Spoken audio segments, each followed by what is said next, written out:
Good morning, everybody. Yesterday, Malaysian Airlines flight MH17 took off from Amsterdam and was shot down over Ukraine near the Russian border. Nearly 300 innocent lives were taken. Men, women, children, infants who had nothing to do with the crisis in Ukraine. Their deaths are an outrage of unspeakable proportions. We know at least one American citizen, Quinn Lucas Schansman, was killed. Our thoughts and prayers are with his family for this terrible loss. Yesterday, I spoke with the leaders of Ukraine, Malaysia, and the Netherlands.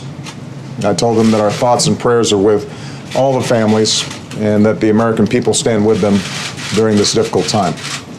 Later today, I'll be speaking with Prime Minister Abbott of Australia, which also suffered a terrible loss. By far, the country that lost the most people on board the plane was the Netherlands. From the days of our founding, the Dutch have been close friends and stalwart allies of the United States of America, and today I want the Dutch people to know that we stand with you shoulder to shoulder in our grief and in our absolute determination to get to the bottom of what happened. Now, here's what we know so far. Evidence indicates that the plane was shot down by a surface-to-air missile that was launched from an area that is controlled by Russian-backed separatists inside of Ukraine. We also know that this is not the first time a plane has been shot down in eastern Ukraine. Over the last several weeks, Russian-backed separatists have shot down a Ukrainian transport plane and a Ukrainian helicopter, and they claimed responsibility for shooting down a Ukrainian fighter jet. Moreover, we know that these separatists have received a steady flow of support from Russia. This includes arms and training.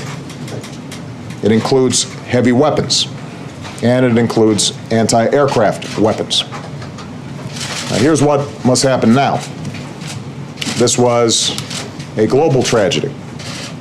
An Asian airliner was destroyed in European skies filled with citizens from many countries. So there has to be a credible international investigation into what happened. The UN Security Council has endorsed this investigation, and we will hold all its members, including Russia, to their word in order to facilitate that investigation. Russia, pro-Russian separatists, and Ukraine must adhere to an immediate ceasefire. Evidence must not be tampered with.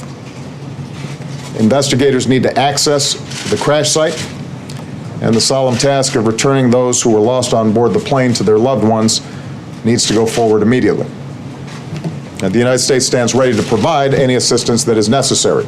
We've already offered the support of the FBI and the National Transportation Safety Board, which has experience in working with international partners on these types of investigations. They are on their way, personnel from the FBI and the National Transportation Safety Board. In the coming hours and days, I'll continue to be in close contact with leaders from around the world as we respond to this catastrophe. Our immediate focus will be on recovering those who were lost, investigating exactly what happened, and putting forward the facts. I want to point out there will likely be misinformation as well. And I think it's very important for folks to sift through what is factually based and what is simply speculation. No one can deny the truth that is revealed in the awful images that we all have seen. And the eyes of the world are on eastern Ukraine, and we are going to make sure that the truth is out. More broadly, I think it's important for us to recognize that this outrageous event underscores that it is time for peace and security to be restored in Ukraine. For months, we've supported a pathway to peace, and the Ukrainian government has reached out to all Ukrainians, put forward a peace plan, and lived up to a ceasefire despite repeated violations by the separatists, violations that took the lives of Ukrainian soldiers and personnel. Moreover, time and again, Russia has refused to take the concrete steps necessary to de-escalate the situation. I spoke to President Putin yesterday in the wake of additional sanctions that we had imposed. He said he wasn't happy with them, and I told him that we have been very clear from the outset that we want Russia to take the path that would result in peace in Ukraine, but so far at least, Russia has failed to take that path. Instead, it has continued to violate Ukrainian sovereignty and to support violent separatists. It has also failed to use its influence to press the separatists to abide by a ceasefire. That's why, together with our allies, we've imposed growing costs on Russia. So now's, I think, a somber and appropriate time for all of us to step back and take a hard look at what has happened. Violence and conflict inevitably lead to unforeseen consequences. Russia, these separatists, and Ukraine all have the capacity to put an end to the fighting. Meanwhile, the United States is going to continue to lead efforts within the world community to de-escalate the situation, to stand up for the sovereignty and territorial integrity of Ukraine, and to support the people of Ukraine as they courageously work to strengthen their democracy and make their own decisions about how they should move forward. Before I take just a couple of questions, let me remark on one other issue. This morning I spoke with Prime Minister Netanyahu of Israel about the situation in Gaza. We discussed Israel's military operation in Gaza, including its efforts to stop the threat of terrorist infiltration through tunnels into Israel. I reaffirmed my strong support for Israel's right to defend itself. No nation should accept rockets being fired into its borders or terrorists tunneling into its territory. In fact, while I was having the conversation with Prime Minister Netanyahu, sirens went off in Tel Aviv. I also made clear that the United States and our friends and allies are deeply concerned about the risks of further escalation and the loss of more innocent life. And that's why we've indicated, although we support military efforts by the Israelis to make sure that rockets are not being fired into their territory, we also have said that our understanding is the current military ground operations are designed to deal with the tunnels, and we are hopeful that Israel will continue to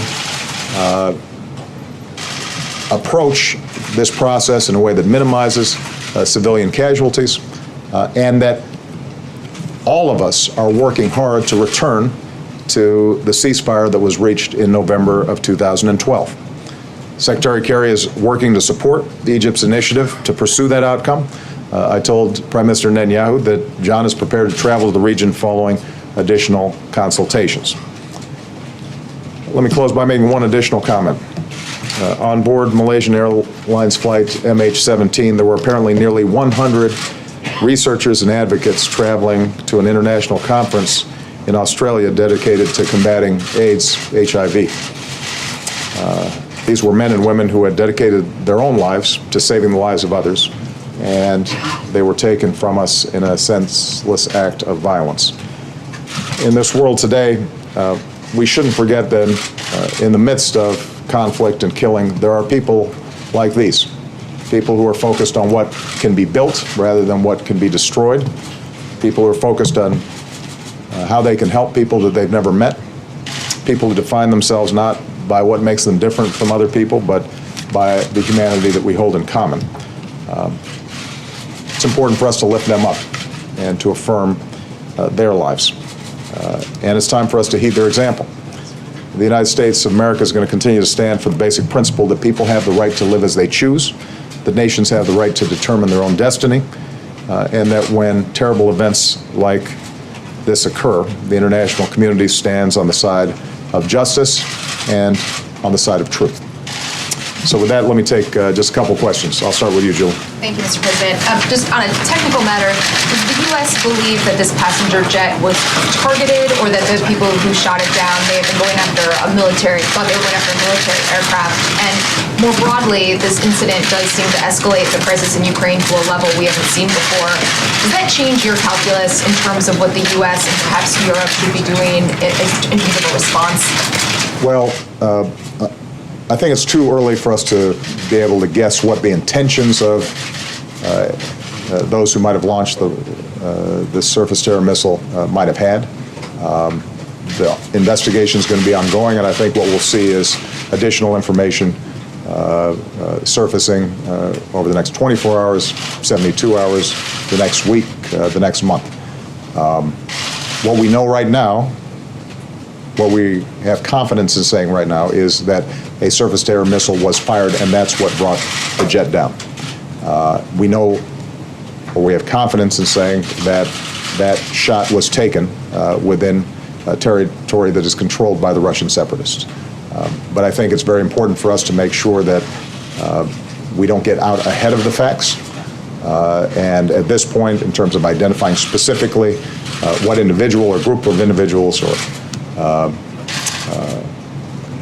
personnel ordered the strike, how it came about, those are things that I think are still going to be subject to additional information that we're going to be gathering.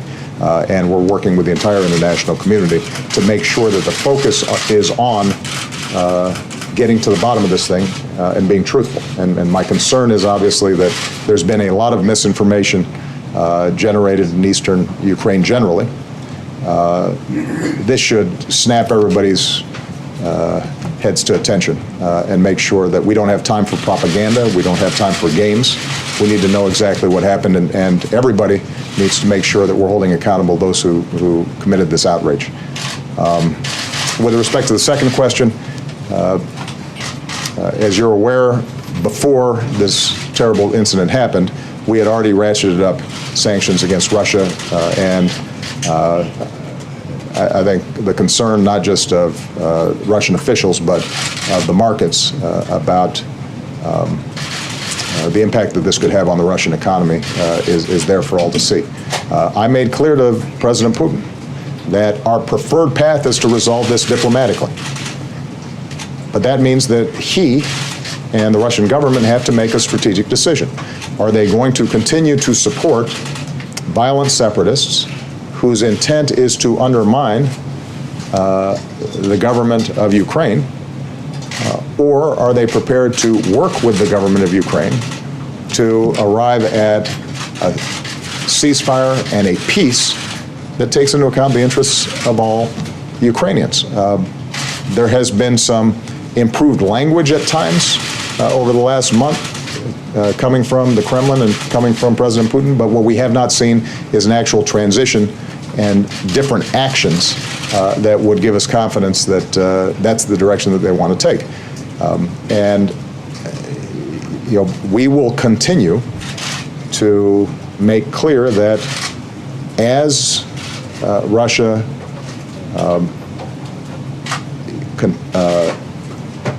engages in efforts that are supporting the separatists, that we have the capacity to increase the cost that we impose on them. And we will do so.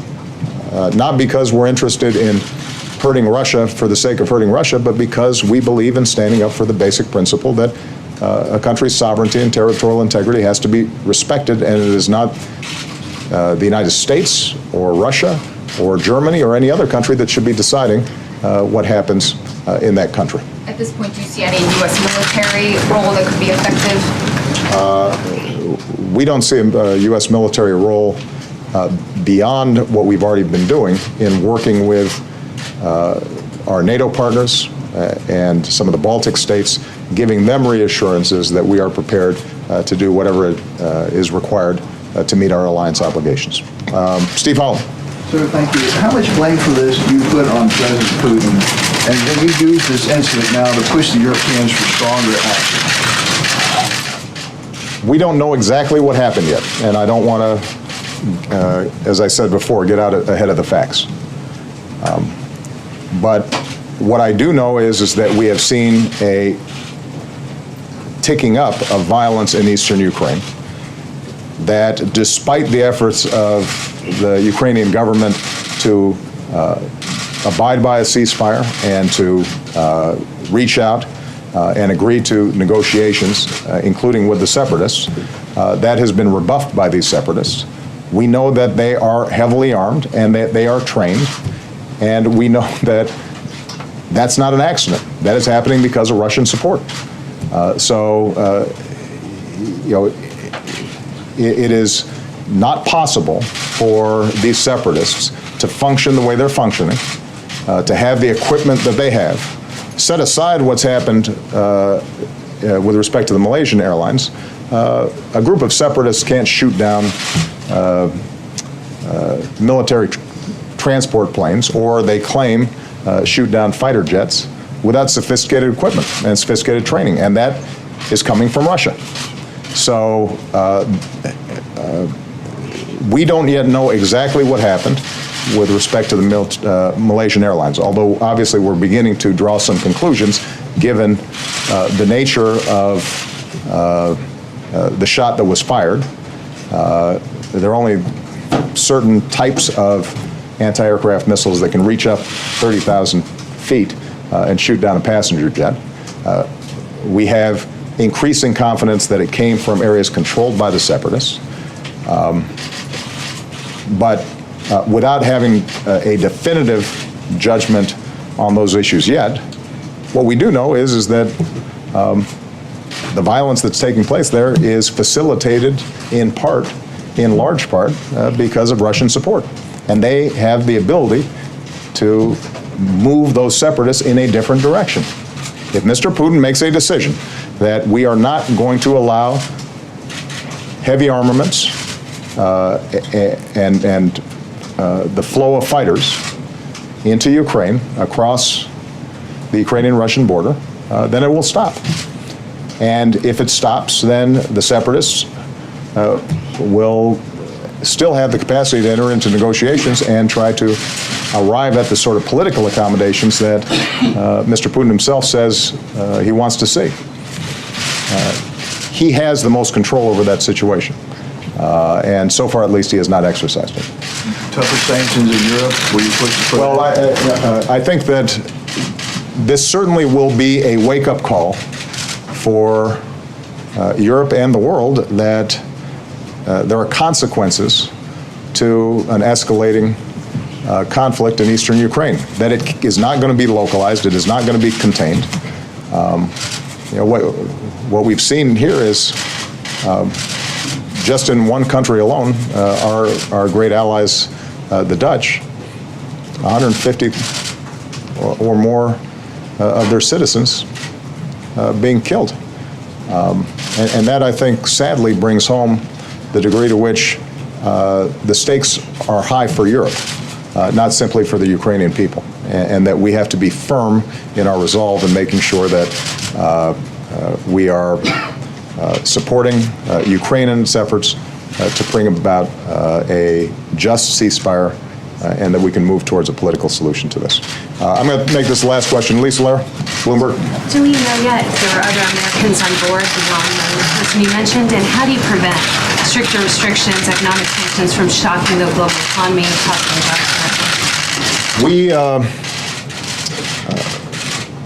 We have been pretty methodical over the last 24 hours in working through the flight manifests and identifying which passengers might have had a U.S. passport.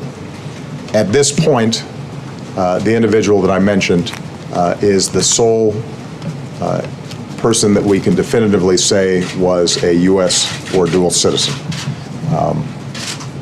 Because events are moving so quickly, I don't want to say with absolute certainty that there might not be additional Americans, but at this stage, having worked through the list, been in contact with the Malaysian government, which processed the passports as folks were boarding, this is our best assessment of the number of Americans that were killed.